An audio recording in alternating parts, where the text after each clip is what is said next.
Hello, so you have your body and this already written out, and you want a video in your website. How do you do that? You think video SRC, because this is what every single YouTuber says online.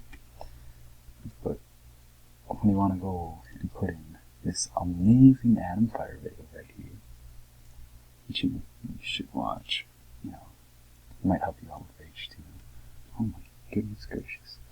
But you copy the link, because this should work, and then you save it. But, nothing shows up. So, the video tag with YouTube videos is really, really not good. So the way you actually can do this is like the video,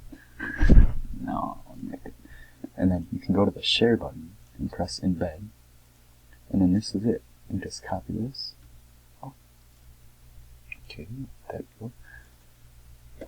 But you copy that, and then there it is, right here, to scale. It's that easy.